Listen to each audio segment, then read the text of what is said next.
Hello there, and a very warm, quiet welcome to you. You've found your way here once again to this gentle harbour in the deep hours of the night. I am so glad you've chosen to join me. Perhaps you are a friend of the darkness, someone who finds a unique kind of clarity and peace when the busy sunlit world has finally fallen silent. Or maybe your mind is simply not yet ready to let go of the day, and you're seeking a calm story, a soothing voice to walk with your thoughts for a while, to help guide them gently towards a place of deep and untroubled rest. Whatever has brought you to this quiet threshold tonight, please know that you are welcome here. Tonight we are going to embark on another gentle journey together, a journey not across land or sea, but through the intricate, shadowed corridors of history and power. We will be softly exploring one of the most enduring, most pervasive, and most elaborate conspiracy theories of our time. It's a grand, overarching narrative that seeks to connect the dots between world events. A theory that suggests the chaos we see is not random, but carefully orchestrated. Together, we are going to ask the quiet, whispered question: is a secret group, a cabal often referred to as the New World Order, secretly taking over the planet? But before we even begin to trace the faint outlines of this vast and shadowy blueprint, I want to invite you right now to find your own place of complete and utter comfort. Settle in wherever you may be. Allow your body to feel the full, reassuring support of the surface beneath you. Let your muscles soften. Let your jaw unclench. Let your body grow heavy, relaxed, and wonderfully still. Feel the gentle, rhythmic rise and fall of your own breath, a quiet anchor in the present moment.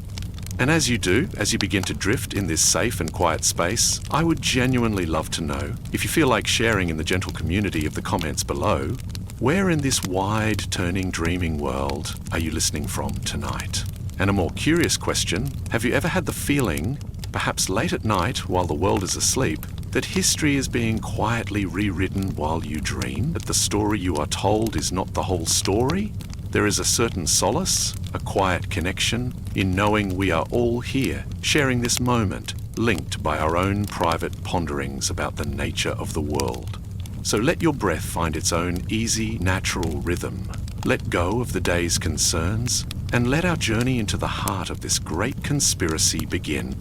There's a familiar ritual for many of us in the quiet solitude of the night, isn't there? A modern form of nocturnal communion, though not with spirits, but with screens. It's that moment when sleep is elusive, when the silence of your room feels too loud, and the darkness seems to amplify our anxieties rather than soothe them. It's the ritual of the late-night scroll. We reach for our phones, those small, cool, glowing rectangles that promise connection and information, a window out of our restless minds. But so often they deliver a cascade of worry, a digital deluge of disquiet. Our thumbs move almost unconsciously, a practiced, repetitive motion, scrolling through an endless river of headlines, each one a little jolt to our nervous system, a tiny pebble of unease dropped into the still pool of the night. We see stock market graphs plunging downwards in angry, jagged red lines, sparking a flicker of financial fear about our savings, our future, our stability. We read urgent climate alerts about melting ice caps, raging wildfires, and record-breaking temperatures, and we feel a profound sense of helpless dread about the future of our planet, a home that seems to be groaning under our weight.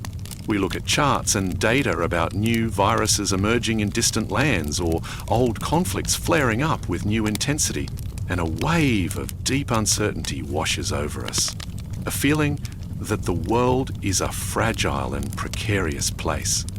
This is the modern lullaby of the insomniac, a relentless, personalized stream of global crises delivered directly to our pillows. We consume this information, feel that brief, sharp spike of adrenaline or despair, and then we put the phone down on the nightstand, hoping that the sheer weight of global anxiety will somehow be heavy enough to press us, finally, into the release of sleep. We tell ourselves as a coping mechanism that these are all separate, disconnected events. We reason that this is just the chaotic and unfortunate confluence of natural disasters, of flawed political systems, of the boom and bust cycles of capitalism. The world is a complex and often messy place, we rationalize. This is just the normal, noisy, jarring static of human history unfolding in real time. A history that has always been filled with turmoil and strife. But imagine just for a moment lying there in the dark, bathed in the cool, pale blue light of your phone's screen, and a different, more unsettling thought begins to form. A thought that whispers from the shadowy spaces between the headlines. A thought that suggests a hidden pattern in the static. What if these crises are not separate, disconnected events at all? What if their convergence is not random? What if the stock market crash, the global pandemic, the looming climate emergency, the deepening political polarization that sets neighbour against neighbour, what if they are all coordinated moves on a single, vast, invisible chessboard? What if the chaos is not a bug in the system, but a feature? What if it is being deliberately created, or at the very least, skillfully manipulated to achieve a hidden long-term agenda? This is the chilling doorway, the cognitive threshold through which many people first step into the sprawling, intricate, and often overwhelming world of the New World Order conspiracy theory. It is the precise moment when the perception of random, unfortunate chaos shifts into the perception of a deliberate, orchestrated plan. It's the birth of a terrifying suspicion that we are not just living through a difficult time, but are being actively pushed through a carefully managed demolition process, designed to clear the way for something new to be built in the rubble. And for many people who have made this journey into suspicion, it began with a single, seemingly innocuous phrase, spoken by a world leader at a pivotal moment in modern history. On September 11th, 1990, a date that now carries an eerie, premonitory echo, exactly 11 years to the day before another, more infamous September 11th would forever change the world, the 41st President of the United States, George H. Bush, stood before a joint session of Congress. The Cold War, that half-century of tense, nuclear-tipped standoff, was rapidly coming to an end. The Berlin Wall, that stark, concrete symbol of a world divided, had fallen, and the world was facing its first major post-Cold War crisis. Saddam Hussein's Iraq had invaded its small, oil-rich neighbour, Kuwait. In his speech, President Bush sought to frame the American response not as a unilateral act of aggression, but as a defense of a new kind of global principle. He described the historic opportunity that lay ahead, the chance to build a new international system based on cooperation, collective security, and the rule of law. And then he said the words that would echo for decades. He said, "We are today in a period of transition. Out of these troubled times, our fifth objective, a new world order, can emerge. A new era, freer from the threat of terror, stronger in the pursuit of justice, and more secure in the quest for peace." It was a headline that started a quiet murmur of curiosity and concern, a murmur that would, for a growing community of skeptics, grow into a roar of suspicion that has never truly faded. And I had thought that the story of this one pivotal speech was the beginning of the theory, until I realized just how deep the historical roots of this idea truly go, and how many other powerful and influential people have whispered its name in the corridors of power, both before and in the decades since. To truly understand the immense gravity and persistence of the New World Order conspiracy theory, we have to first understand the power of the phrase itself and the specific, supercharged historical moment in which it entered the global consciousness with such undeniable force. The term New World Order was not, in fact, invented by George H.W. Bush, it had been used before, in various contexts throughout the 20th century, often by politicians and thinkers to describe the significant shifts in global power dynamics that tend to occur after major, world-altering wars, like World War I and World War II. But it was President Bush's repeated, deliberate, and high-profile use of the phrase in a series of speeches between 1990 and 1991 that truly cemented it in the public mind and provided the fertile, welcoming soil in which the modern, all-encompassing conspiracy theory would grow. Let's try, with our mind's ear, to listen to the echo of that time. It was a moment of immense, almost giddy hope, but also of profound, underlying uncertainty. The Soviet Union, the great ideological and military adversary of the West for nearly half a century, was visibly crumbling. The Warsaw Pact was dissolving. The Berlin Wall, that stark, brutalist symbol of a world cleaved in two, had been torn down by joyful, celebrating crowds. There was a widespread, palpable feeling that a long, dark and terrifying chapter of human history, one defined by the constant, existential threat of nuclear annihilation, was finally, blessedly, coming to a close. A new era of global peace, democratic expansion, and international cooperation seemed not just possible, but perhaps even inevitable. It was in this atmosphere of dramatic, revolutionary change that President Bush began to articulate his vision for what would come next. In that now famous September 1990 speech to the United States Congress, he spoke of a world where the rule of law would supplant the raw, brutal rule of the jungle.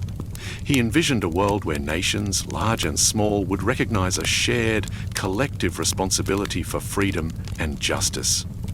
He imagined a world where the strong would be compelled by international consensus to respect the rights of the weak. His use of the phrase New World Order was, in this specific diplomatic context, deeply aspirational.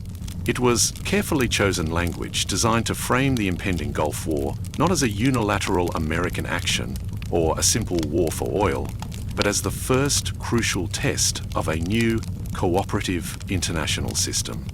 With a revitalized and respected United Nations at its very heart, he used the phrase again and again in the months that followed, reinforcing the theme.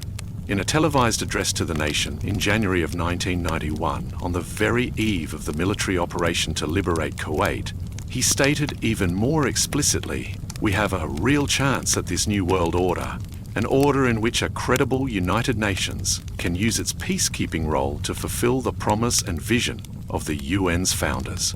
Here the phrase is unambiguously and directly linked to the idea of a more powerful, more effective, more interventionist United Nations, an idea that would become a central, load-bearing pillar of the later conspiracy theories. To his supporters, and to many international observers at the time, this was a noble and pragmatic vision. It was the promise of a safer, more predictable, and more just world after the long, tense, paranoid standoff of the Cold War. But to a growing and vocal number of critics and skeptics, particularly within conservative, libertarian, and patriot movements in the United States and elsewhere, this same language sounded very, very different. They heard not the promise of global peace, but the clear and present threat of surrendered national sovereignty.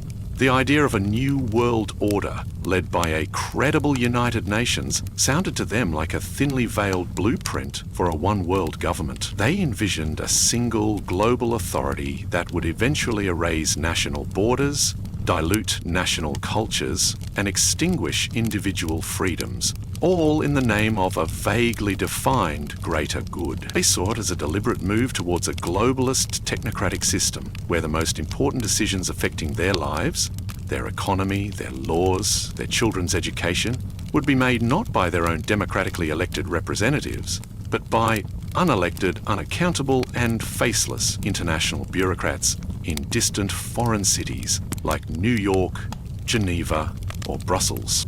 The burgeoning conspiracy communities of the time, which had long nurtured fears of secret plots by powerful international bankers and shadowy elite groups, seized upon President Bush's words with an almost religious fervor. They saw his speeches not as a statement of a new foreign policy, but as a slip of the tongue, a rare and precious moment where a powerful leader, a supposed insider, had accidentally revealed the secret name of their cabal's grand, long-term project. They immediately began to connect the dots, looking backwards in history and projecting forwards into the future. They saw the creation of the United Nations itself after World War II, the formation of powerful international financial institutions like the World Bank and the International Monetary Fund, the increasing trend towards global trade agreements that seem to supersede national laws, and the steady, incremental growth of political unions like the European Union, not as separate, organic, historical developments, but as deliberate, methodical, interlocking steps on the long, patient road to establishing this new world order. The phrase itself became a powerful and enduring symbol, a kind of cognitive shortcut for a vast and complex web of interconnected fears. It came to represent the deep-seated fear of losing national identity and cultural uniqueness in a homogenized global monoculture.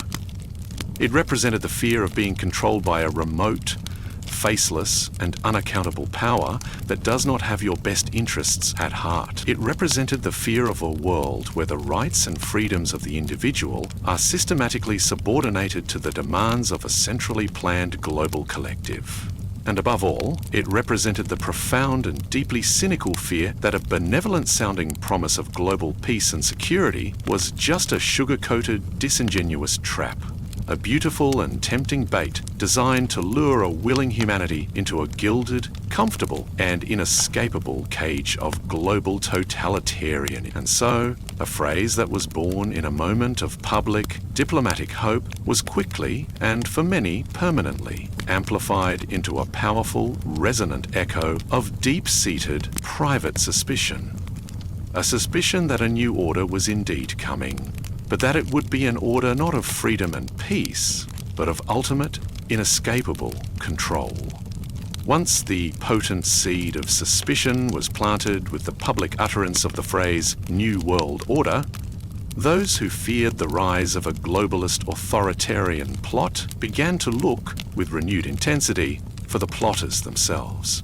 After all, if a secret multi-generational plan for world domination truly existed, there must be architects. There must be a steering committee.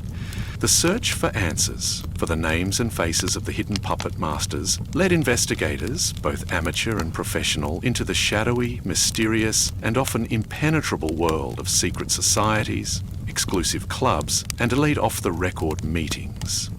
These organizations, some of them centuries old, with their arcane secret rituals, their exclusive and powerful memberships, and their immense, undeniable political and financial influence, became the prime suspects. They were seen as the supposed boardrooms, the hidden chambers, where the real future of the world was being debated, designed, and decided, far from the prying eyes of the public and the media. Let's take a quiet, whispered tour of some of these most frequently cited shadowed societies, starting with one of the oldest, largest, and most historically significant, the Freemasons. The Masonic Fraternity, or the Masons, is a global fraternal organization that traces its origins back to the stonemason guilds of the late Middle Ages in Europe. These were the skilled artisans who built the great cathedrals. Over the centuries, these operative guilds evolved into speculative ones, accepting members who were not stonemasons, but were interested in the philosophical and moral lessons encoded in the craft. The Masons evolved into a global network of lodges, dedicated to principles they describe as brotherly love, relief, or charity, and truth. They use complex allegories, ancient symbols, and a series of secret rituals and initiation ceremonies to impart these moral and philosophical lessons to their members. Because of their sworn secrecy, their historically influential membership, which has included numerous US presidents like George Washington, kings, prime ministers, and titans of industry and finance, and their use of symbolic imagery like the all-seeing eye of Providence, which appears on the back of the US $1 bill, and which many people mistakenly and exclusively associate with the Masons, they have long been a favorite subject of conspiracy theory. New World Order theorists often point to the Masons, particularly certain high-level invitation-only rites like the Scottish Rite, as one of the original intellectual and spiritual forces pushing for a secular, rationalist globalist society. They are seen as working patiently and quietly over centuries to undermine the authority of traditional religion, particularly the Catholic Church, and to erode the concept of national sovereignty in favour of a universal brotherhood of man, which sounds benevolent but is interpreted as a one-world government. While mainstream historians and the Masons themselves describe their organisation as a largely philosophical, self-improvement and charitable fraternity, in the deep lore of the New World Order they are seen as a foundational, secretive and highly influential power, the patient, quiet architects of the initial blueprint. Then, moving from ancient fraternities to the elite corridors of modern academia, we encounter the collegiate secret societies of the American Ivy League. The most famous and most notorious of these is the Order of Skull and Bones at Yale University. This is a tiny, ultra-exclusive senior society, founded in 1832. Each year, only 15 Yale seniors are tapped for membership in a strange public ritual on campus. Its alumni list, known as Bonesmen, is a staggering who's who of the American establishment, particularly the old money East Coast elite. It includes multiple US presidents, most famously George H.W. Bush and his son, George W. Bush, who were political rivals with John Kerry, another Bonesman. The list is filled with powerful figures from the worlds of international finance, the intelligence community, the CIA was reputedly nicknamed an extension of Yale, and major media corporations. The members of Skull and Bones swear a lifelong oath of secrecy, and their rituals, which take place inside a windowless, foreboding brownstone building on the Yale campus, known affectionately as the Tomb, are the subject of intense, ongoing speculation. New World Order theorists see Skull and Bones not as a simple harmless college club or a fraternity for the well-connected. They see it as a crucial recruiting and indoctrination center for the future leaders of the American branch of the global elite. They believe it is a place where lifelong, unbreakable allegiances are forged, where a specific globalist worldview is instilled, and where the grand multi-generational plan is passed down from one generation of the power elite to the next. The shared experience and the vow of secrecy are thought to create a bond stronger than any political party or national loyalty, a bond to the order itself. But perhaps the most central, most frequently cited, and for many the most convincing piece of evidence for a functioning shadow government in our time is the existence of the Bilderberg Group. Unlike the Masons or Skull and Bones, the Bilderberg Group is not a formal secret society with ancient rituals and lifelong oaths. It is, quite simply, an annual, strictly invitation-only and completely off-the-record conference. It was founded in 1954 at the Hotel de Bilderberg in the Netherlands, hence the name, with the stated goal of fostering dialogue and better understanding between Europe and North America during the height of the Cold War. Each year, for 3 days, roughly 120 to 150 of the most powerful and influential people in the world gather at a heavily guarded, locked-down 5-star hotel somewhere in Europe or North America. The guest list, which is usually released to the public just before the meeting, is a breathtaking collection of consolidated power. It routinely includes heads of state, prime ministers, members of European royal families like the King of Spain and the King of the Netherlands, the CEOs of the world's largest multinational corporations, think Google, BP, Microsoft, the heads of the world's most powerful international banks, the owners and editors of major media organizations like The Washington Post and The Economist, top academics from institutions like Harvard and MIT, and, crucially, high-ranking military officials and the heads of major intelligence agencies like the CIA and MI6. The 2024 meeting, for example, held in Madrid, Spain, continued this tradition, bringing together figures from politics, finance and technology to discuss topics like the future of warfare and the state of artificial intelligence. What they discuss inside is kept almost entirely secret. The meetings operate under what is known as the Chatham House Rule. This rule states that participants are free to use the information they receive during the discussions, but they cannot reveal the identity or the affiliation of the speaker who said it, nor that of any other participant. This is designed to encourage frank and open discussion. There are no official minutes taken of the meetings, there are no resolutions proposed or policy statements issued to the public afterwards. The official purpose of this intense, almost paranoid secrecy is to allow the world's most powerful people to speak candidly and float new ideas without the fear of their words being reported in the media, taken out of context, or affecting the stock markets. It's meant to be a private, informal forum for frank, open discussion among the world's de facto leaders. But for New World Order theorists, this official explanation is laughably naive, a transparent cover story for what is really going on. They see the Bilderberg Group as nothing less than a functioning shadow world government, a secret cabinet meeting of the global ruling class, where the real, substantive decisions about global politics, international finance, and impending wars are made in absolute privacy, away from any democratic accountability. They believe that major world events and global policies are planned and coordinated at these annual meetings. They point to numerous instances where individuals who attended Bilderberg meetings as relatively junior political figures, like Bill Clinton in 1991 or Tony Blair in 1993, went on to become the leaders of their respective countries shortly thereafter. This, they argue, suggests that Bilderberg is the place where future world leaders are vetted, interviewed, and ultimately approved by the true powers that be.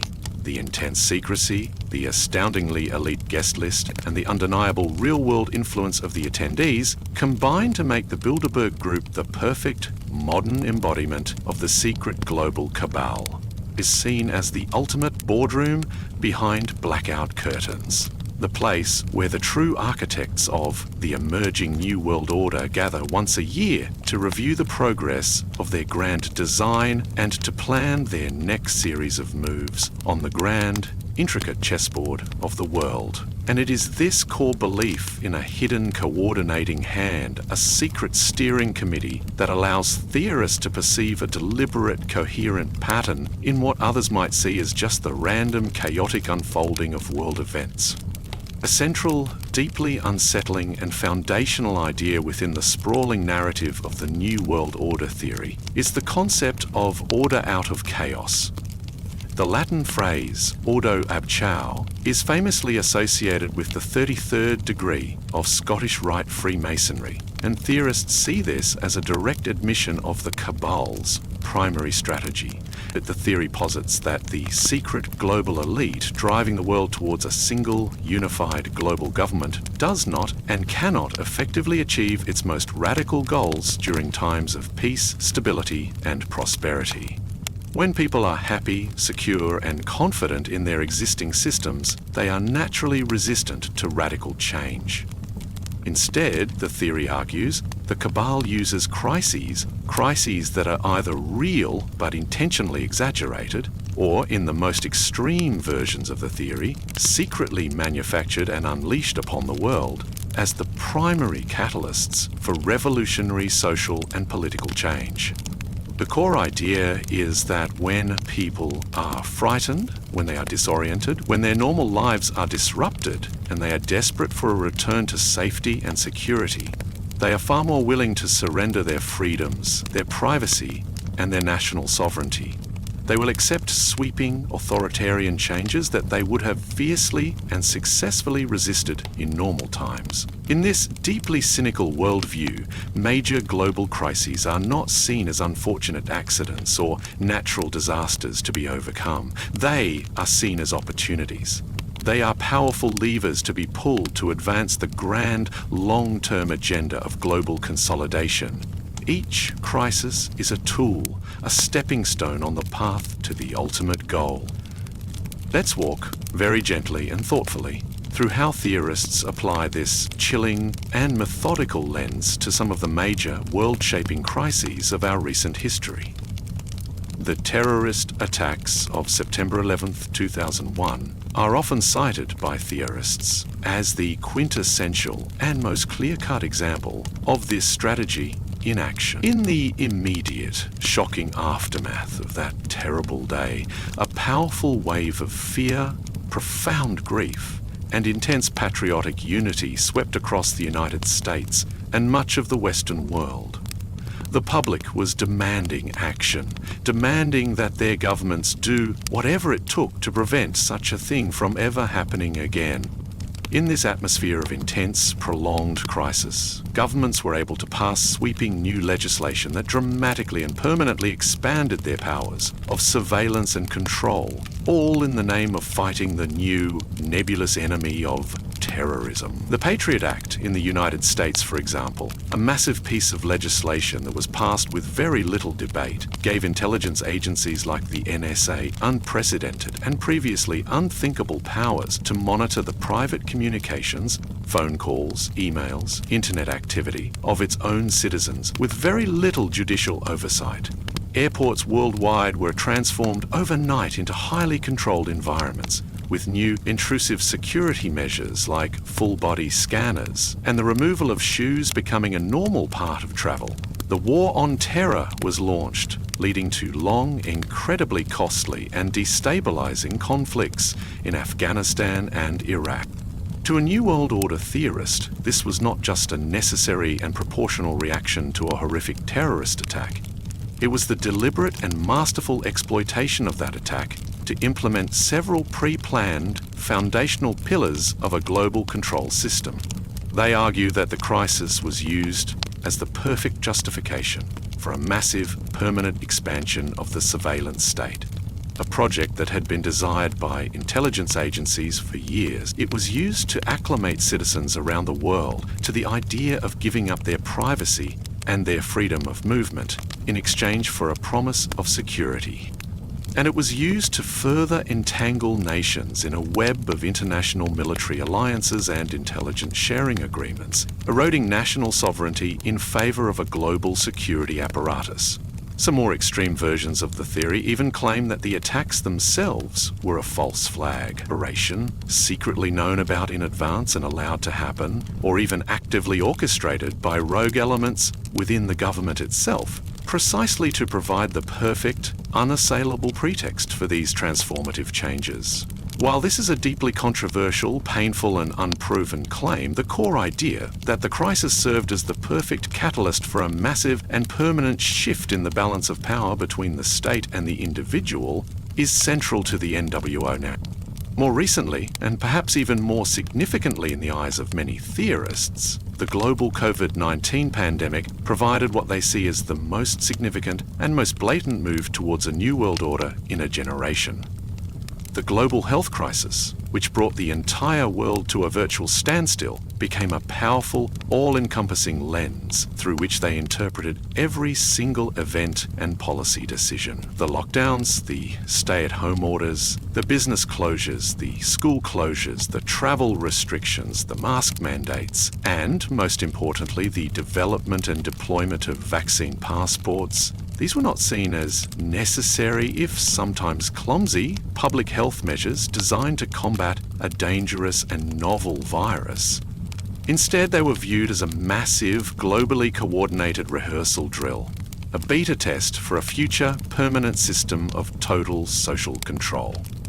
Theorists argue that the pandemic was used by the global elite to test how readily populations around the world would comply with drastic, unprecedented restrictions on their most fundamental freedoms. It was used, they claim, to deliberately crush small independent businesses while massively enriching a handful of massive global corporations in the tech, pharmaceutical, and retail sectors, thus concentrating wealth and power. Most importantly, it was used to normalise the concept of digital health passes, which they see as the clear and undeniable precursor to a global, universal, digital ID system. The slogan, Build Back Better, which was used by leaders all around the world to describe their plans for a post-pandemic economic recovery, was immediately interpreted by theorists as the public-facing code for the Great Reset, an idea we will explore in much greater detail very soon. Academic studies on the explosive rise of pandemic conspiracism, like those from researchers at institutions like the University of Oslo, have shown how these powerful narratives flourished by tapping into deep, pre-existing wells of distrust of governments, of big pharmaceutical companies, and of international organizations like the World Health Organization, WHO. In the complex, overarching New World Order worldview, each major crisis is seen as serving a specific, strategic purpose in the grand design. A major financial crash, like the one in 2008, is used to justify the consolidation of power in unaccountable central banks and to create new, complex international financial regulations that benefit the largest players. A looming climate crisis is used to justify the imposition of new carbon taxes, restrictions on energy consumption and personal travel, and a massive shift of economic and regulatory power to international bodies that will manage the global climate agenda. The pattern, they argue, is always, consistently, the same. First, you present the world with a problem, a terrorist attack, a pandemic, a financial collapse, a climate emergency that creates widespread fear and instability. Second, you offer a pre-planned solution, a solution that always coincidentally involves more centralization of power, more surveillance, more regulation, and less individual liberty and national sovereignty. And third, you watch as a frightened, disoriented, and exhausted populace, desperate for a return to normalcy and security, accepts the solution, often without fully understanding its long-term implications. It is seen as a slow, patient, and deeply cynical strategy of social engineering. The core belief that true, lasting order is not something to be preserved, but something to be born from the carefully managed and skillfully orchestrated ashes of chaos. If a secret cabal, a shadowy network of the world's most powerful individuals, were truly and methodically trying to establish a new world order, what would the actual architecture of that global control system look like in our daily lives? Theorists of this grand conspiracy have spent decades observing global trends, analysing policy documents, and connecting seemingly disparate technological advancements to piece together what they believe is the emerging blueprint for total global governance. It is a structure that, they argue, does not initially rely on the overt, traditional tools of tyranny like tanks in the streets or uniformed soldiers on every corner. That would be too obvious, too likely to provoke a rebellion. Instead, they believe the plan is for a much quieter, more subtle, more insidious form of control. A turnkey tyranny built upon the foundations of modern networked technology. We can gently explore this dark and intricate blueprint by looking at what theorists identify as its three main interlocking pillars. The first, and perhaps the most foundational pillar of this technological control grid is the establishment of a system of pervasive mass surveillance. The core idea is a simple and timeless principle of power. In order to effectively control a population, you must first be able to watch it.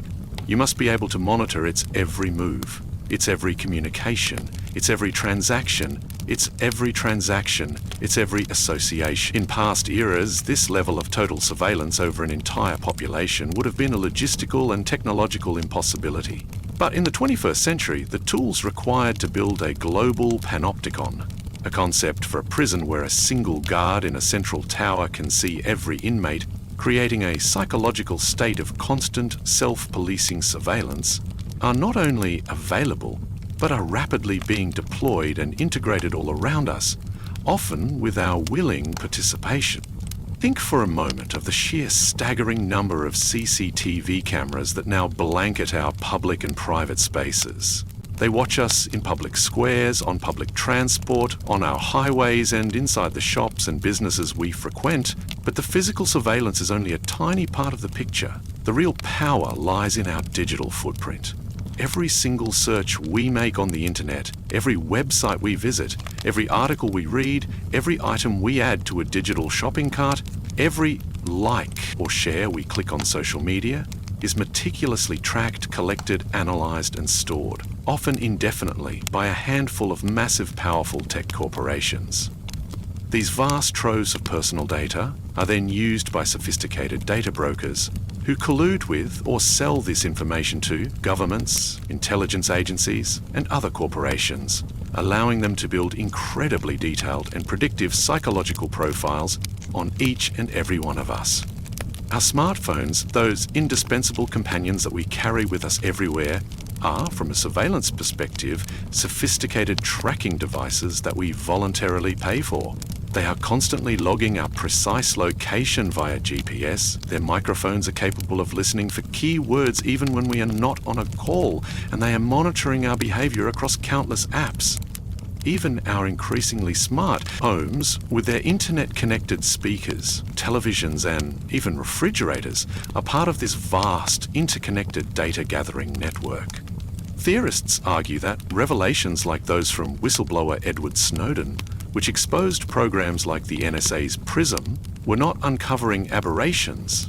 They were, in fact, lifting the veil on the standard operating procedure for the emerging global surveillance state. In the New World Order, they believe, privacy will not be a fundamental human right, but a quaint, outdated concept, a privilege to be granted, or, more likely, revoked by the state.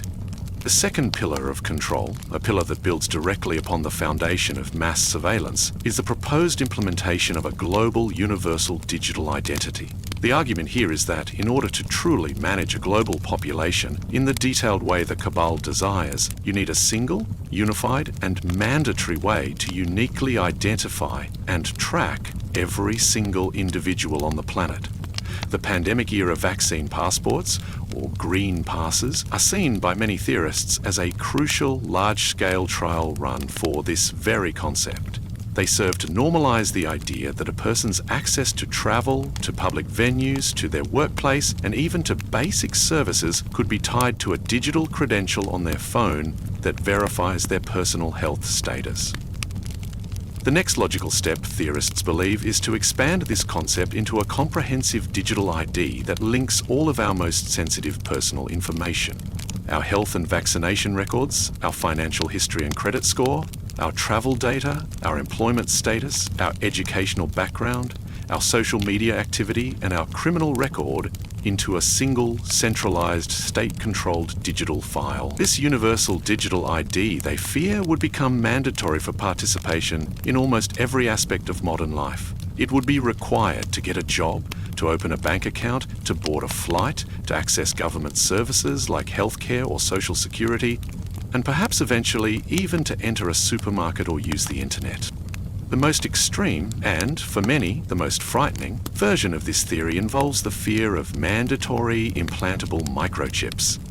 This idea often taps into deep-seated and powerful religious prophecies, particularly the mark of the beast from the Bible's Book of Revelation. Proponents of this theory point to real-world examples as disturbing proof that the technology and the social conditioning required for this plan are already well underway. They highlight stories from places like Sweden, where a tech company has offered voluntary RFID microchip implants to the employees of various companies. These chips, about the size of a single grain of rice, are injected into the fleshy part of the hand between the thumb and the index finger. The employees can then use their hand to open secure doors, to log into their computers, and even to pay for items in the company cafeteria with a simple, convenient wave of their hand. The company and those who adopt the technology pitch it as the ultimate inconvenience. A futuristic way to get rid of bulky keys, forgotten ID cards, and lost credit cards. But to a New World Order theorist, this is not convenience. It is a terrifying, incremental trial run. It is a beta test designed to normalize the very idea of implanting tracking and transaction technology directly into our bodies, to make it seem cool, futuristic, and desirable, especially to the younger, more tech-savvy generation. They see it as a slow, deliberate process of social acclimation, so that when the time comes for a mandatory global system, there will be far less psychological resistance from the populace. This pillar represents the ultimate fusion of our physical, biological selves with the digital control grid, the final and most intimate frontier of surrendered sovereignty. Organizations that track extremist ideologies, like the Southern Poverty Law Center, have documented for years how these fears of forced microchipping are a powerful and recurring theme in anti-government and conspiracist movements. The third and final pillar of this dark technological blueprint is the creation of a fully cashless society, and with it, the introduction of programmable money. Cash, for all its perceived inconveniences in our digital age, offers one crucial and irreplaceable feature: anonymity. A cash transaction is a private affair between two people. It is not tracked, it is not recorded, it is not subject to approval by a third party. But in a fully digital, completely cashless society, every single transaction you make, no matter how small, from buying a coffee to paying your rent to donating to a cause you believe in, would be recorded, tracked, monitored and stored in a database by banks and ultimately by the government. There would be no financial privacy whatsoever. But the fear, once again, goes even deeper than just a loss of privacy. The real existential danger, theorists argue, lies with the imminent emergence of central bank digital currencies, or CBDCs. A CBDC is a new form of money, a digital version of a country's fiat currency, like the dollar or the euro, that is a direct liability of the central bank itself. Unlike the digital money in your bank account today, which is technically a liability of a private commercial bank, a CBDC would mean that the government, through its central bank, has a direct view of, and more importantly, direct control over, every single unit of currency you hold. This leads to the deeply dystopian fear of programmable money, or what some call programmable pennies. Because a CBDC is not a physical object, but simply a string of code, the government or the central bank could, in theory, program rules and restrictions directly into the currency itself. They could, for instance, set an expiration date on your money to force you to spend it within a certain time frame in order to stimulate the economy. They could restrict what you are allowed to buy. For instance, automatically blocking a purchase of too much gasoline if you've exceeded your monthly carbon allowance. Or blocking a transaction for a plane ticket if you are not up to date on your vaccinations. They could block a donation to a political group or a news organization that they disapprove of. In the most extreme scenario, they could simply turn off your money completely if you are deemed to be a dissident or a threat to the system, effectively cutting you off from the ability to survive. Financial technology publications and respected think tanks like the Royal United Services Institute, RUSI, have openly explored these technical capabilities, often from a neutral academic standpoint. But for New World Order theorists, it represents the ultimate and final tool of social control. The ability to grant or deny the very means of existence with the silent, invisible flip of a digital switch. Together, these three technological pillars, pervasive mass surveillance, creating a digital panopticon, a universal digital ID linking our bodies to the state, and a programmable cashless society controlled by central banks, form the terrifying interlocking blueprint that theorists believe is being quietly, methodically, and patiently constructed all around us, often sold to us under the seemingly benevolent banners of convenience, safety, progress, and security.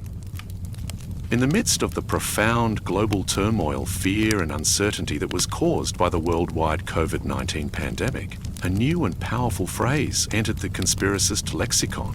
It was a phrase that, for many, seemed to confirm their darkest and most long-held fears with a stunning and audacious clarity. This phrase was the Great Reset. Almost overnight, it became a powerful, unifying lightning rod for the entire New World Order theory. What many saw as a supposed open admission from the global elite themselves that they fully intended to use the global crisis to fundamentally and irrevocably remake society in their own technocratic and authoritarian image. The term itself originated with the World Economic Forum, or the WEF, a highly influential and well-known international organization based in Geneva, Switzerland. The WEF is best known for its exclusive, high-profile annual meeting held in the lavish Swiss ski resort of Davos.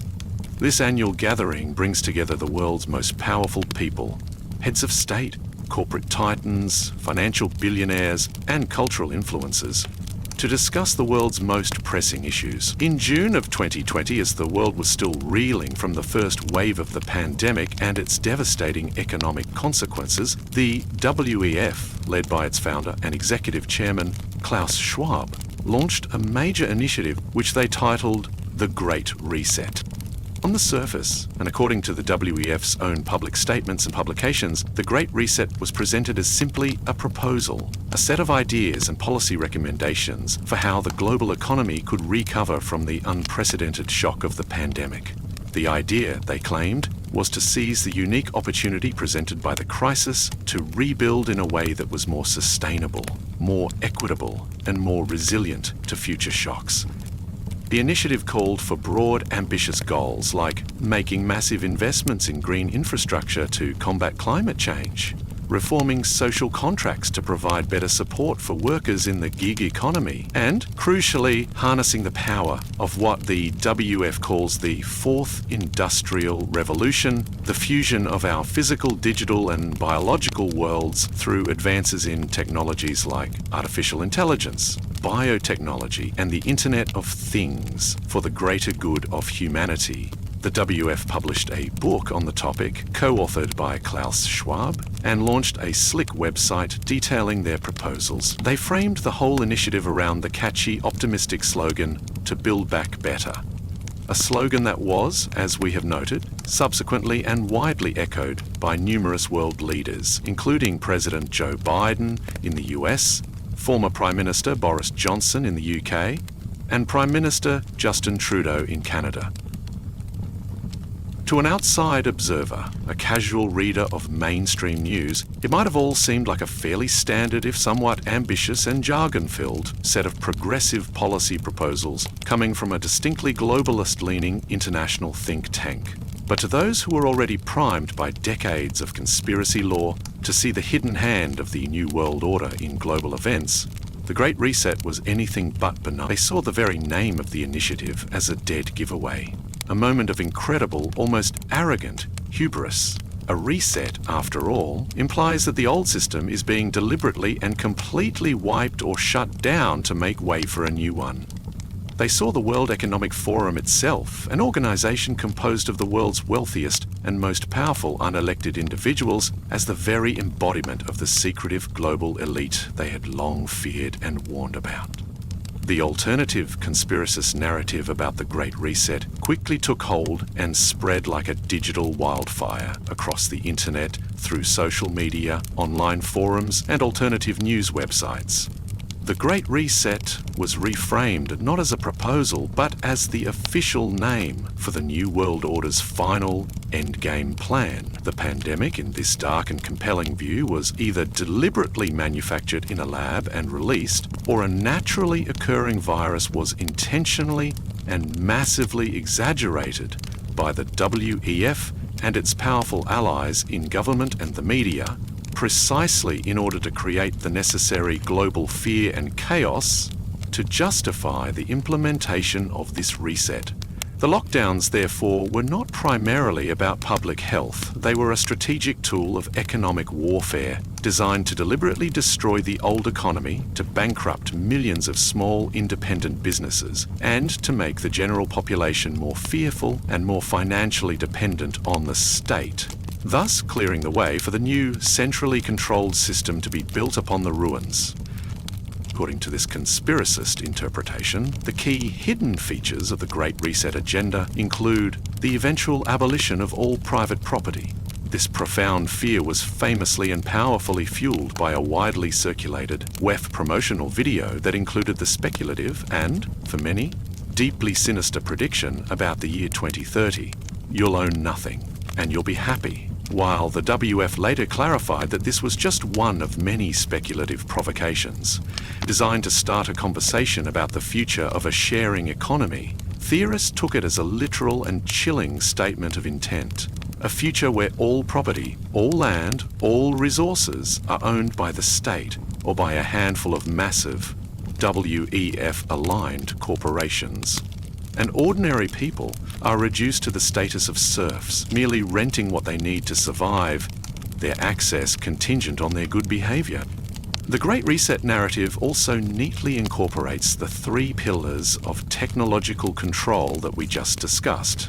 It envisions a future of what the WF calls stakeholder capitalism, a system where corporations are no longer just beholden to their shareholders to maximize profit, but to a broader set of stakeholders, including the government, international bodies, and activist groups. Critics of this model see it not as a more responsible form of capitalism, but as a form of corporate state fascism, where the lines between big business and big government are completely erased.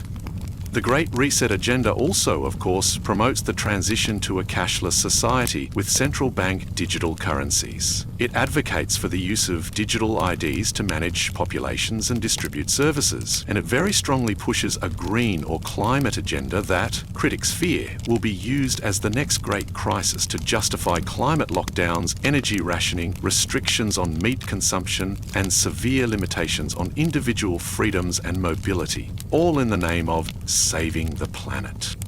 Organisations that track the spread of misinformation and disinformation online, like the London-based Institute for Strategic Dialogue, have published detailed reports showing how the Great Reset narrative became a powerful and highly effective meta-conspiracy. It acted as a kind of grand unifying story that was able to absorb and connect many other, smaller and pre-existing conspiracy theories. Theories about vaccines, about 5G technology, about the supposed nefarious plans of Bill Gates, about the pandemic's origins in a Wuhan lab, into one single, overarching and internally coherent plot.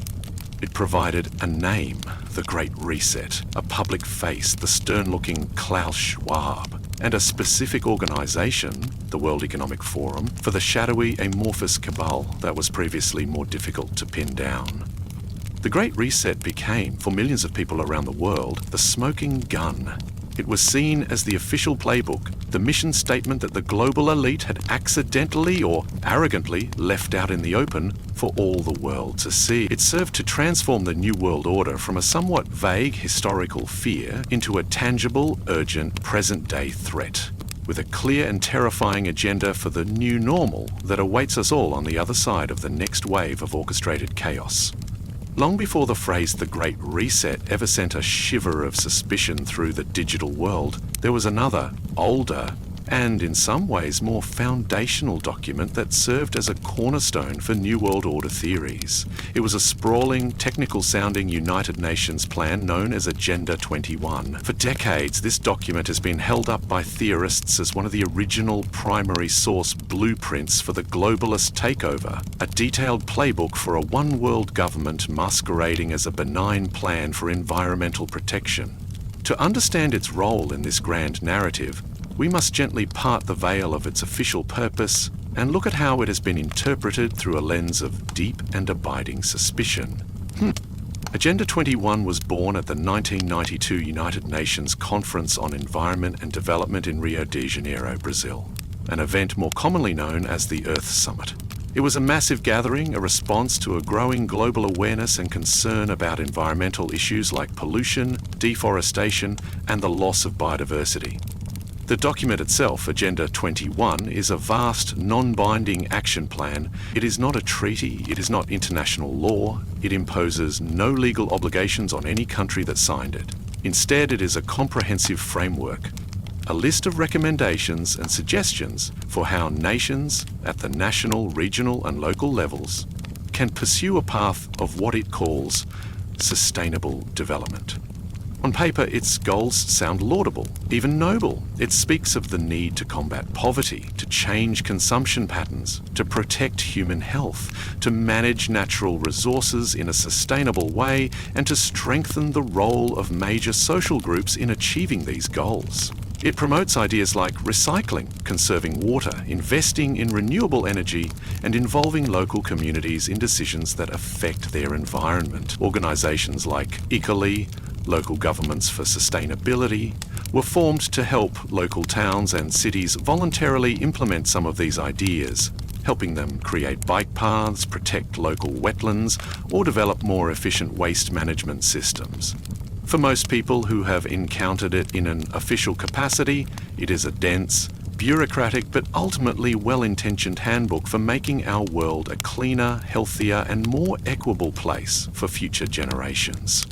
But for those who are already suspicious of the United Nations and its globalist ambitions, Agenda 21 read like something else entirely.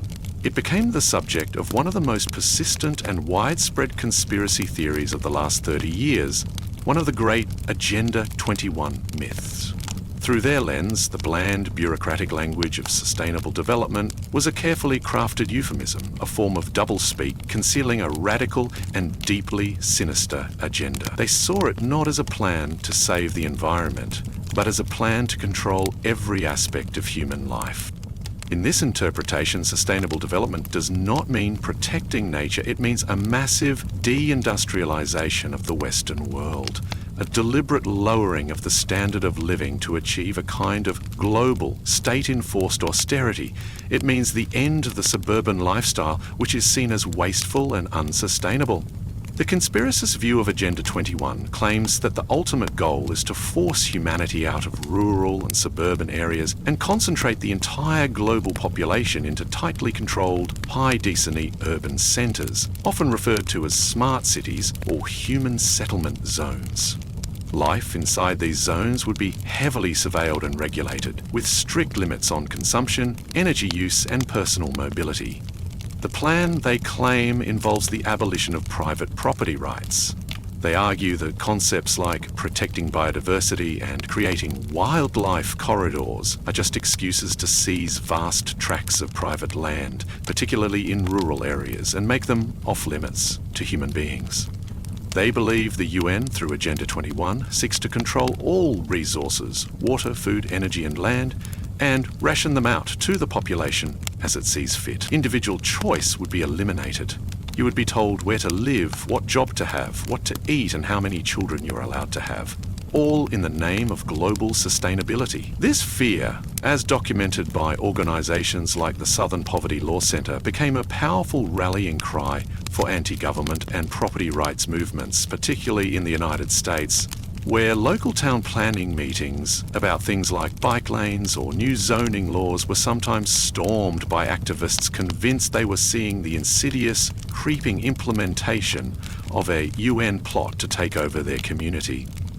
The theory was given new life in 2015 when the United Nations introduced a successor plan called the 2030 Agenda for Sustainable Development, with its 17 Sustainable Development Goals, SDGs.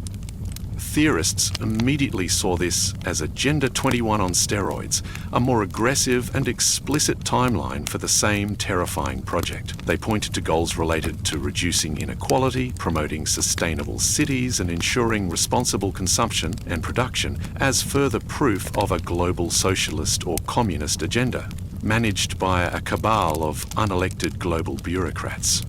And so, a document that officially presents itself as a gentle, guiding hand for a more sustainable future becomes, in the world of conspiracy, a detailed architectural drawing for a global prison. It represents the quiet, patient, and bureaucratic side of the New World Order, the slow, incremental implementation of policies at the local level that, when pieced together on a global scale, are believed to form the inescapable grid of a totalitarian world state, is a powerful example of how the same set of words can be read in two completely different ways, depending on whether you believe the author is a well-intentioned environmentalist or a cunning, power-hungry globalist, patiently laying the groundwork for your future enslavement. As we continue our gentle journey into the heart of this vast theory, we arrive at one of its most visceral, most deeply personal, and most profoundly frightening corridors. This is the idea that the New World Order's plan extends beyond the control of our politics, our finances, and our movements, and into the control of our very bodies, our health, and even our existence. It is the chilling theory that global crises, particularly pandemics, are not just opportunities to be exploited, but are in fact plandemics, deliberately planned and executed events with a hidden dual purpose: to rehearse mechanisms of social control and, in its darkest variant, to achieve a massive global reduction in the human population. This particular branch of the theory taps into a very old and very deep-seated fear, the Malthusian fear of overpopulation. It posits that the global elite, from their privileged vantage point, see the Earth's burgeoning population, approaching 8 billion people and beyond, as the single greatest threat to their own power, to the planet's resources, and to the stability of their desired world order. They believe, according to the theory, that a planet with so many people is simply ungovernable, and that a significant reduction in our numbers is a necessary, if brutal, prerequisite for the establishment and long-term maintenance of their global regime. Proponents of this view often point to strange, cryptic monuments like the Georgia Guidestones as a kind of circumstantial evidence. This was a mysterious granite monument erected in rural Georgia in 1980 by an anonymous group, which was inscribed with 10 guides for a new age of reason. The very first, and most infamous, of these guides read, "Maintain humanity under 500 million in perpetual balance with nature." To theorists, this was not just a strange philosophical statement. It was a clear public declaration of the elite's depopulation agenda, a goal of eliminating over 90% of the world's people. With this dark premise in mind, global health crises are reinterpreted through a terrifying new lens. The theory suggests that viruses, particularly novel ones that seem to appear out of nowhere, may not be unfortunate accidents of nature. Instead, they might be bioweapons, engineered in a lab and deliberately released upon an unsuspecting public to trigger a plandemic. The goal of such a release would be multifaceted. First, as we've discussed, the resulting fear and chaos provide the perfect pretext for governments to implement drastic authoritarian control measures.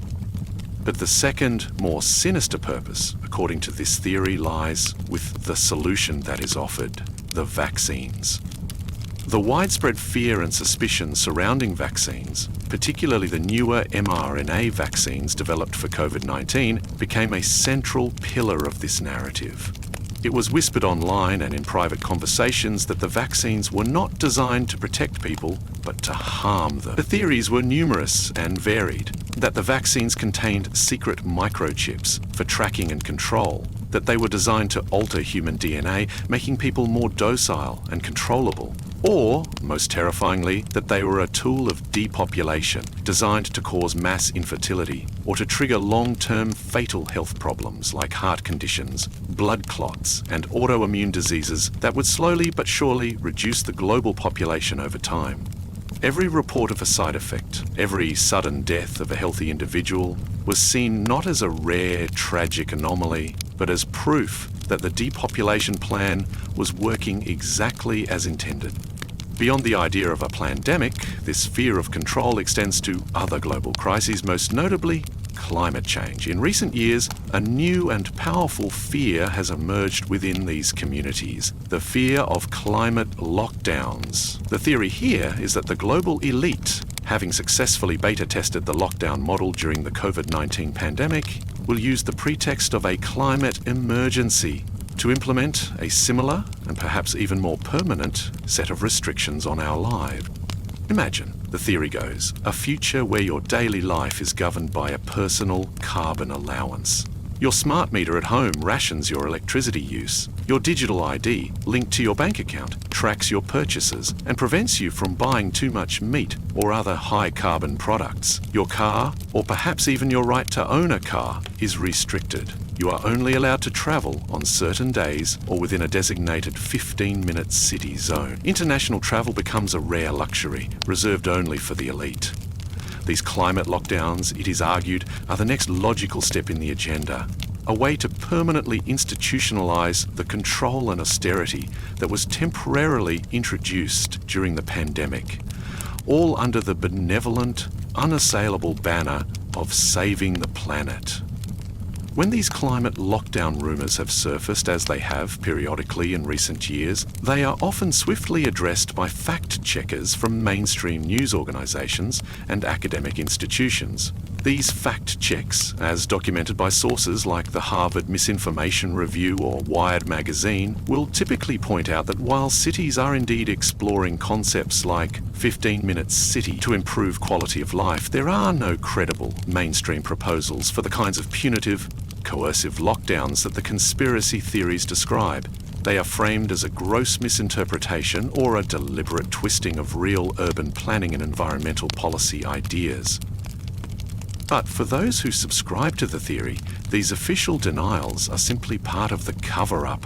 They are seen as attempts to lull the public into a false sense of security, to dismiss legitimate fears as baseless paranoia, while the real agenda continues to advance quietly in the background. In this deeply unsettling corner of the New World Order narrative, the very air we breathe, the food we eat, and the health of our own bodies become potential battlegrounds in a secret, undeclared war for the future of humanity itself.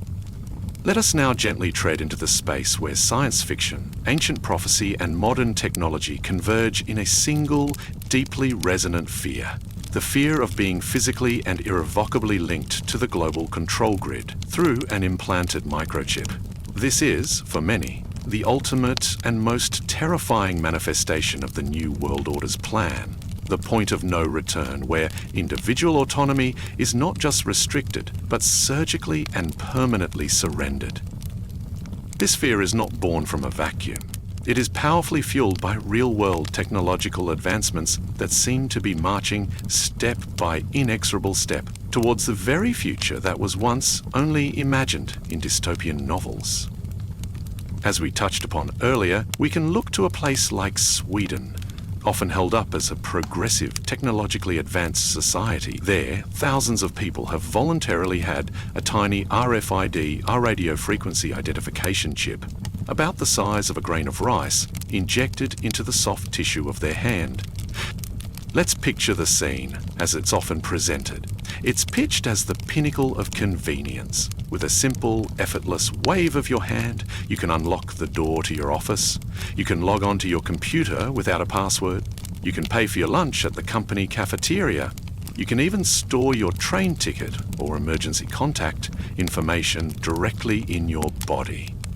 There are no more cards to lose, no more keys to forget, no more passwords to remember. It's a vision of a seamless, frictionless, and efficient future.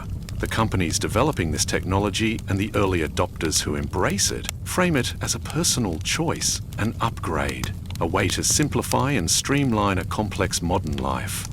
But through the lens of the New World Order theory, this picture of convenience is distorted into one of profound horror. The voluntary chipping programs in Sweden and elsewhere are seen as nothing more than a carefully orchestrated public relations campaign, a beta test on a willing population. The goal, theorists believe, is to normalize the idea of implanting technology into the human body. It's a strategy of social conditioning designed to make the concept seem cool, futuristic, and desirable, particularly to a younger generation that has grown up immersed in technology. By presenting it as a voluntary, trendy lifestyle choice, the elite are, it is argued, slowly eroding the natural, psychological, and ethical resistance that people would have to such an intimate and invasive technology. The ultimate fear is that once the concept is sufficiently normalized, it will cease to be voluntary. The chip, or a more advanced version of it, will become mandatory. It will be required to get a job, to access your bank account, to receive healthcare, to buy food. To refuse the implant would be to be cast out of society, to become a non-person, unable to participate in the most basic functions of life. This fear is given an immense and ancient power by its direct and undeniable connection to Christian eschatology, specifically the mark of the beast described in the book of Revelation. The biblical prophecy speaks of a time when a powerful global ruler will force all people, small and great, rich and poor, free and slave, to receive a mark on their right hand or on their forehead. The prophecy states that without this mark, no one will be able to buy or sell. For countless people with a background in this religious tradition, the parallels between this ancient prophecy and the modern development of implantable payment and identification chips are not just uncanny. They are a clear and terrifying sign of the impending end times, a literal fulfillment of Scripture. This gives the microchip theory a spiritual and emotional weight that transcends simple political or technological concerns. While the mandatory, forced chipping remains, for now, in the realm of theory and prophecy, theorists point to the rapid proliferation of less invasive biometric technology as the crucial intermediate step. We are already being conditioned to use our bodies as our IDs. We unlock our smartphones with our faces or our fingerprints. Airports around the world are rolling out biometric gates that use facial recognition to let you board a plane, no paper ticket required.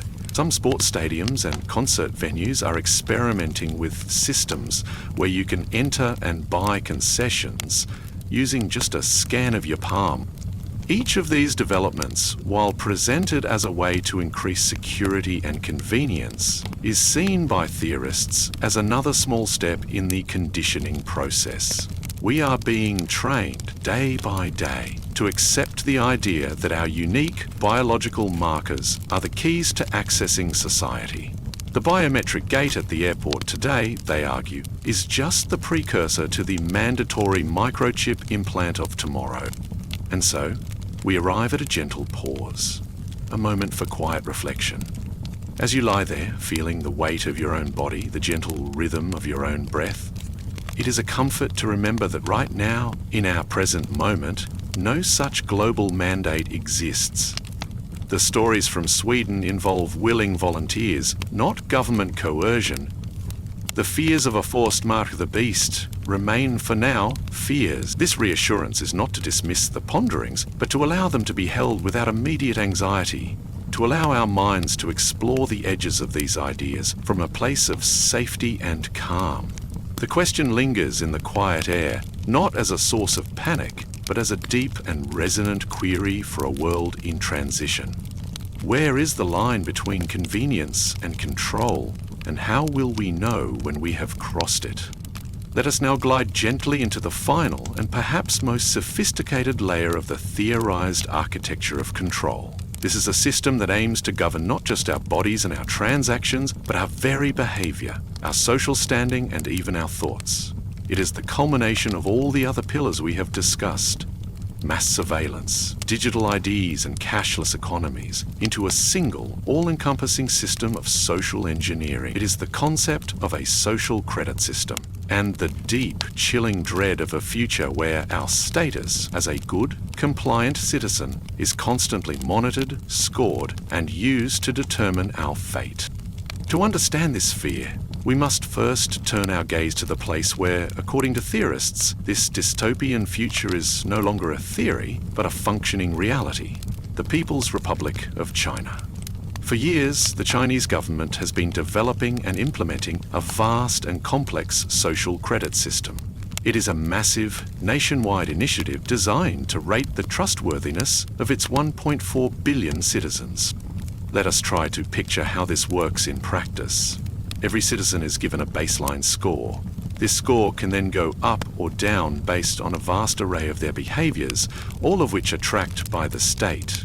Paying your bills on time, sorting your recycling correctly, donating blood, or engaging in charitable acts might increase your score. Conversely, things like defaulting on a loan, getting a traffic ticket, smoking in a non-smoking area, playing your music too loudly on a train, or even spending too long playing video games can cause your score to drop.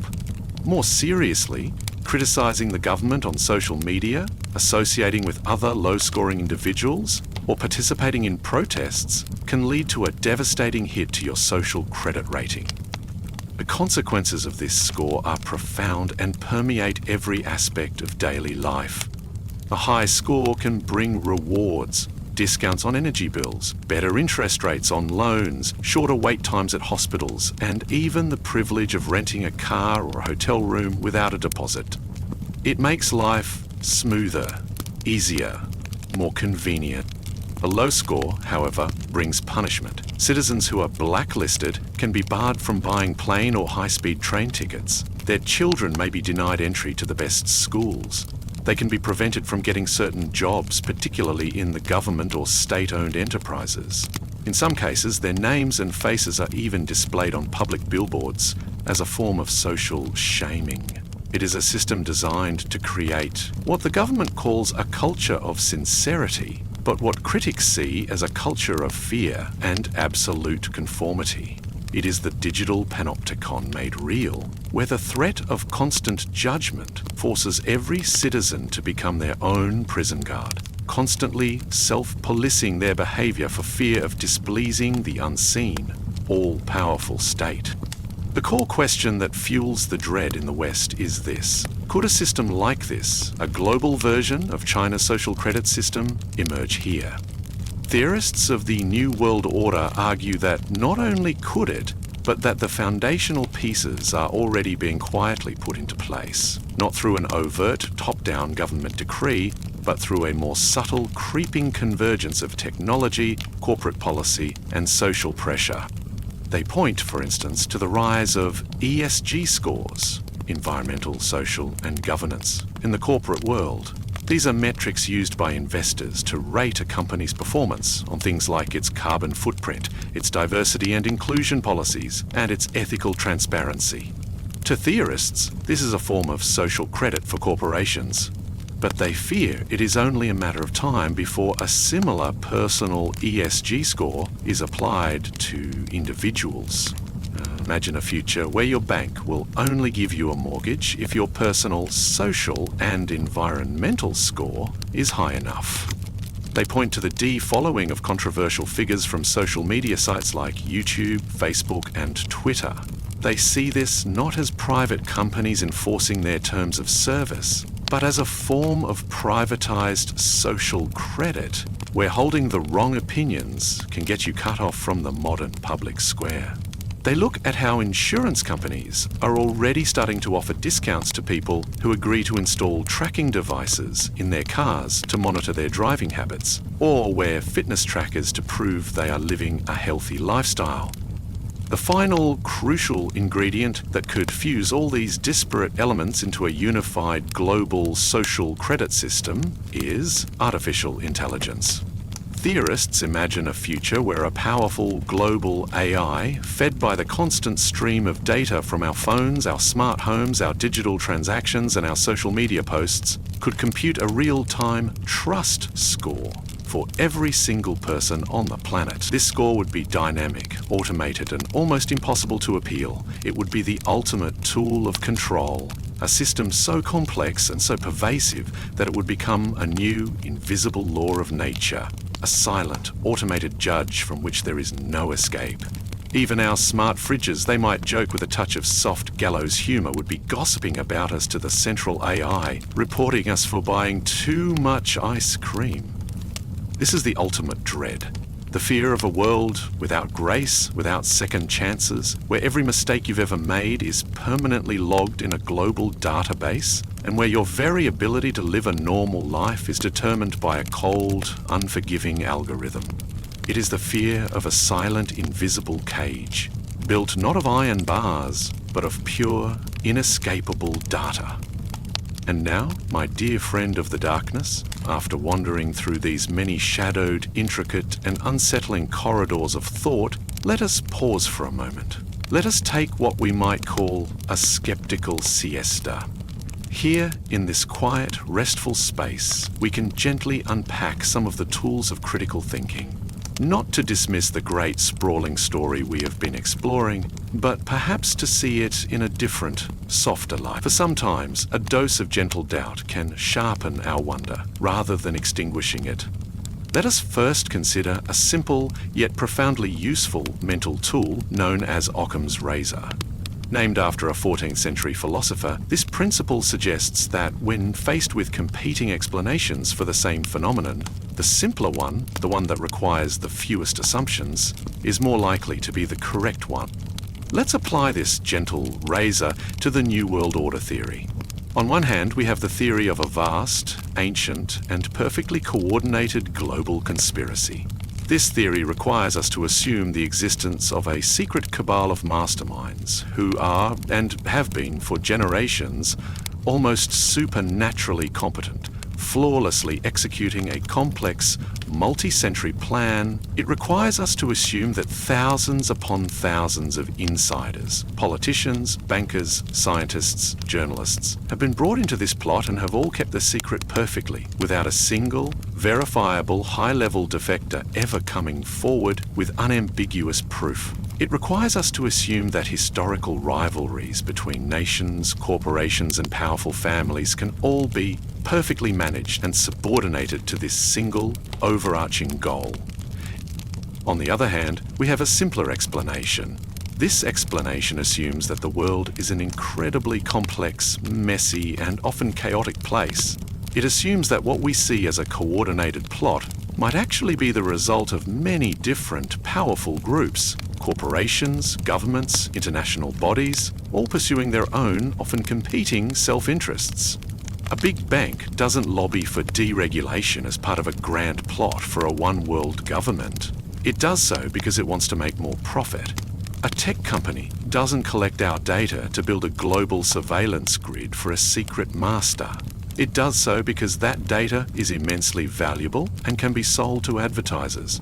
The world's leaders might all use the same slogan, like "Build Back Better," not because they received a secret memo from the WEF, but because political messaging is often created by a small, interconnected world of consultants and polling firms who find a phrase that resonates and then sell it to everyone. This brings us to another, perhaps more comforting, counter-thought, the simple, undeniable reality of bureaucratic bumbling.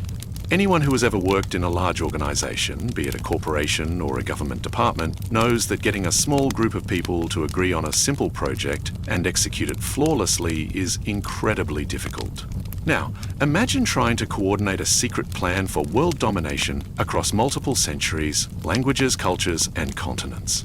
Can we really imagine a secret global committee keeping its minutes secret for 200 years? Without leaks, without internal squabbles, without someone misplacing the key to the secret volcano lair? The sheer, mind-boggling level of competence and secrecy required for the New World Order to be real, as it is often described, seems to defy everything we know about human nature and the fallibility of large institutions. Historical primers on conspiracy theories like those produced by academic centres such as the Middlebury Institute's Centre on Terrorism, Extremism and Counter-Terrorism, CTECT, often highlight this pattern. They trace how fears of a secret global cabal, be it the Illuminati, the Jews, the Freemasons or the Communists, have been a recurring feature of history, often surging during times of great social, economic, or technological change. The names of the plotters change, but the structure of the fear remains remarkably consistent. To embrace this skeptical view is not to become a cynic. It is not to say that powerful people don't conspire. Of course they do. History is filled with real conspiracies. But they are usually smaller, messier, and more self-interested than the grand, all-encompassing narrative of the New World Order. Acknowledging this complexity doesn't make the world less mysterious. In some ways, it makes it more so. It replaces the simple, terrifying image of a single monster in the dark with the more complex, and perhaps more realistic, picture of a tangled, overgrown forest filled with countless competing creatures, each acting according to its own nature. So let this gentle skepticism be a soft pillow for your thoughts. Allow it to hold the weight of these grand theories for a while. It is a way of wondering, a way of questioning that can bring its own kind of peace, a quiet confidence in the face of uncertainty. Having paused for a moment of gentle skepticism, let us now drift into a deeper, more introspective question. A question not about the evidence for or against the theory, but about us, about the human mind. Why are stories of vast hidden cabals so compelling, so persistent, so deeply resonant across cultures and throughout history? What is it about our own psychology that makes the idea of a secret hand steering the ship of the world so strangely and powerfully attractive? The answer, it seems, lies deep within the very wiring of our brains. We are, by nature, pattern-seeking creatures. Our ancestors survived on the savannah not by assuming that the rustle in the grass was just the wind, but by assuming it was a predator until proven otherwise. This ability to detect patterns, to connect the dots and infer a hidden cause or agent, is a fundamental survival mechanism. It is a great gift, but sometimes in the complex abstract world of global politics and economics, this gift can go into overdrive. This is a phenomenon sometimes called apophenia, the tendency to perceive meaningful connections between unrelated things. We see a symbol on a dollar bill, we hear a politician use a strange phrase, We notice that two crises happened on the same date, and our pattern-seeking brain works to weave these disparate threads into a coherent, meaningful tapestry. Conspiracy theory is, in many ways, the ultimate expression of this pattern-seeking drive. Furthermore, there is a powerful cognitive bias known as proportionality bias. This is our inherent, intuitive assumption that big events must have big causes. When a president is assassinated, it feels somehow unsatisfying, almost absurd to believe that such a world-changing event was the work of a single, insignificant, disturbed individual. Our minds crave a cause that is proportional to the effect. It feels more right to believe that a powerful, shadowy group must have been behind it.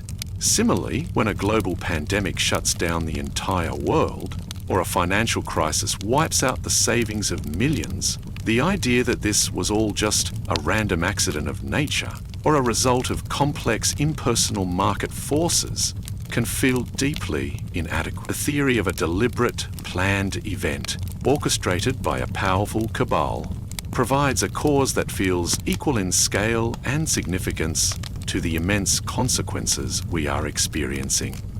But perhaps the most profound psychological reason for the endurance of these theories is that they offer a strange and paradoxical kind of comfort.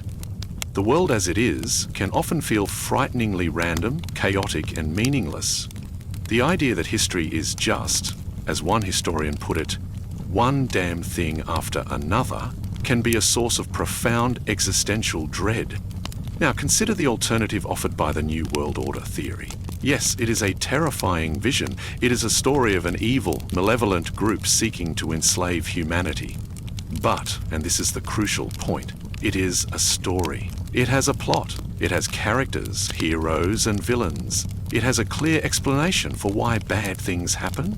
It transforms the confusing, chaotic noise of the world into a clear, understandable signal. In this narrative, the suffering and turmoil we see are not meaningless. They are part of a plan.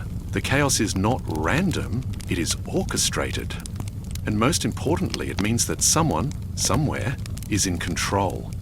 Someone has their hands on the steering wheel. Even if they are steering the ship towards a terrifying dystopia, the very fact that someone is steering can feel, on a deep unconscious level, more comforting than the alternative, that no one is in control at all, that we are all simply adrift on a vast, stormy, and indifferent ocean. The belief in a secret cabal, no matter how evil, provides a structure, a meaning, and an enemy. It gives us a clear target for our fear, our anger, and our anxiety. It simplifies a world that is often terrifyingly, overwhelmingly complex. And so, as you rest here in the quiet of the night, perhaps we can feel a gentle sense of empathy for the part of the human mind that creates and believes these stories. It is the part of us that craves meaning, that seeks order in chaos, and that tries, in its own way, to make sense of a world that so often feels senseless. It is a testament to the power of the human imagination and our unquenchable thirst for a story that can explain it all. Now, as our journey nears its end, and as you drift in this calm and peaceful state, let us engage in one final, gentle exercise. Let us set aside the question of whether the New World Order is real, and instead, let us play with the idea itself as a philosophical puzzle, a bedside thought experiment. There is no need to solve it, no pressure for a right answer. It is simply a question to hold lightly, like a smooth stone in your palm, as your mind prepares for sleep.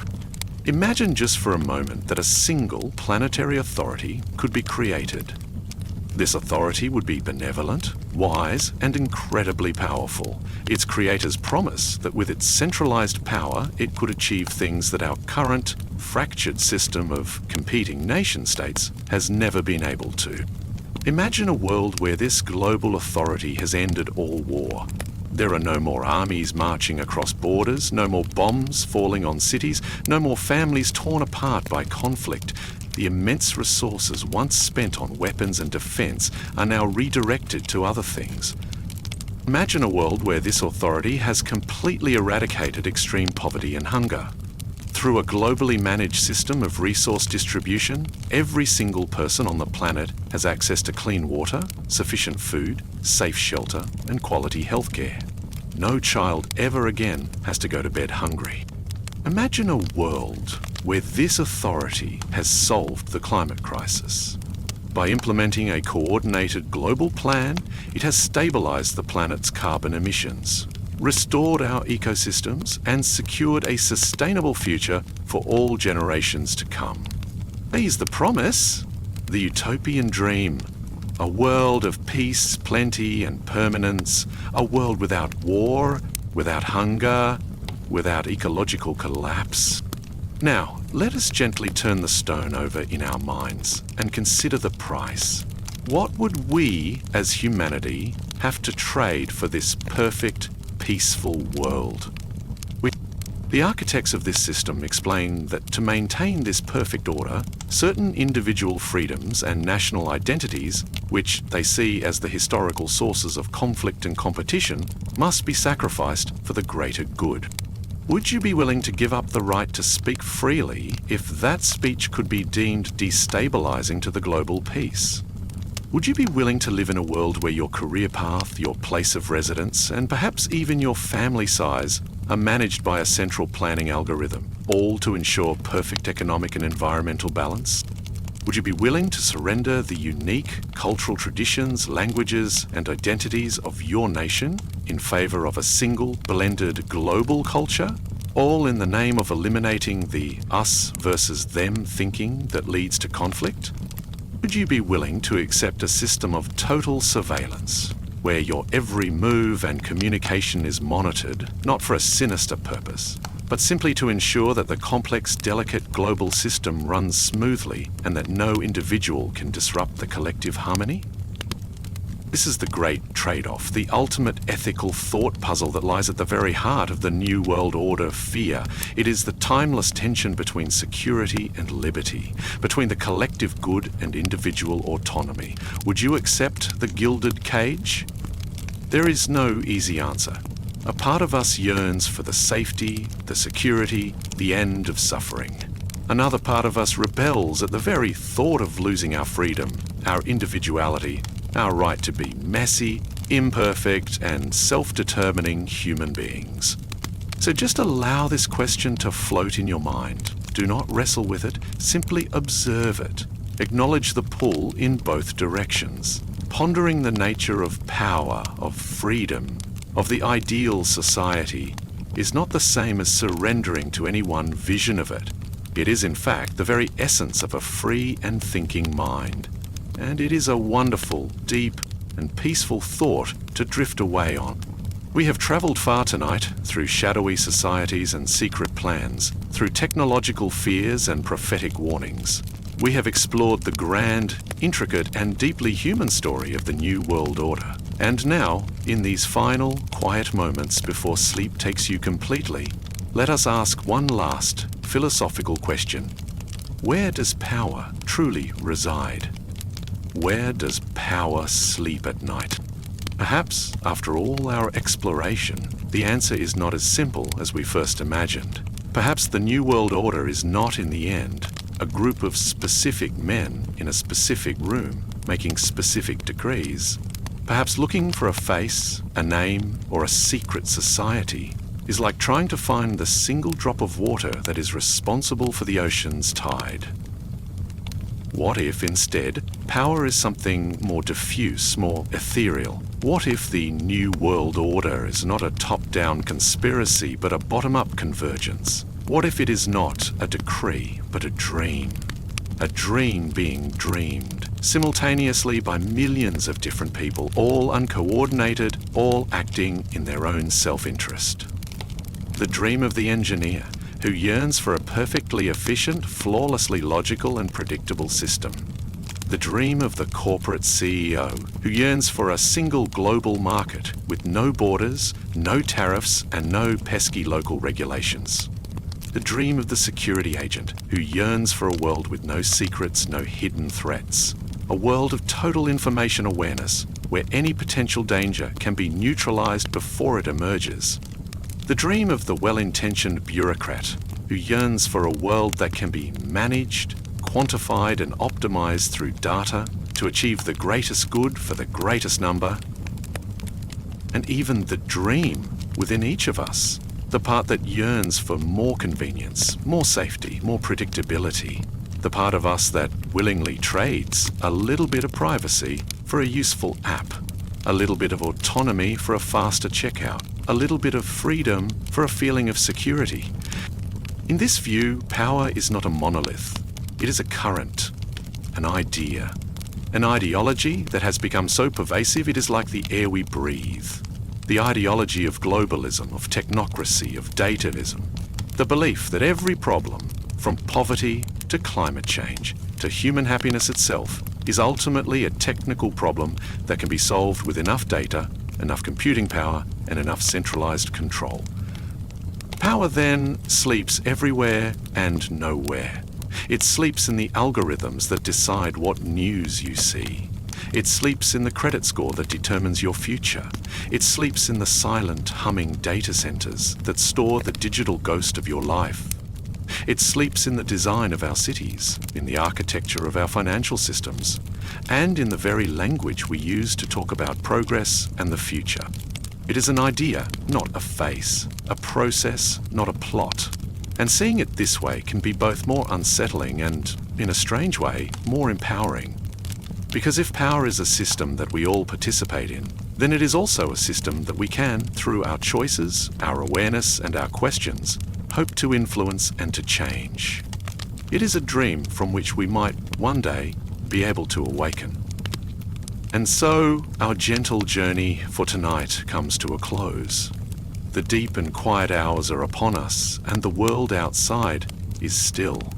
At the very start of our time together, as you were settling in, I asked you a question, and I would like to softly ask it again, as a final, whispered thought to accompany you into your dreams. Tell me again, where are you listening from tonight in this wide and sleeping world? And after all our wandering through these corridors of power and suspicion, does tonight's silence feel any different? Does it feel heavier? Or perhaps a little clearer? You can share your thoughts in the quiet company below, if you feel so moved. Thank you so very much for joining me here tonight in this space. If you found some comfort, some peace, or some gentle curiosity in our exploration, a soft like or a quiet subscription is always deeply appreciated. It helps others who are awake in the night to find this calm harbour. But please, do not feel you need to stay awake to do any of that. It is perfectly, completely okay to let my voice fade into the background. It is perfectly okay to drift off before the answer to any question arrives. In fact, that is the whole point. The mystery will be here for us tomorrow.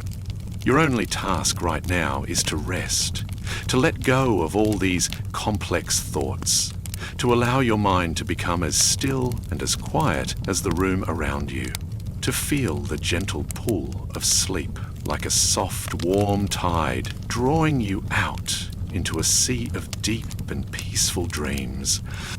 Sleep well, dream deeply of simple things, and know that I will be back again to explore another quiet mystery whenever you next need a gentle voice in the dark.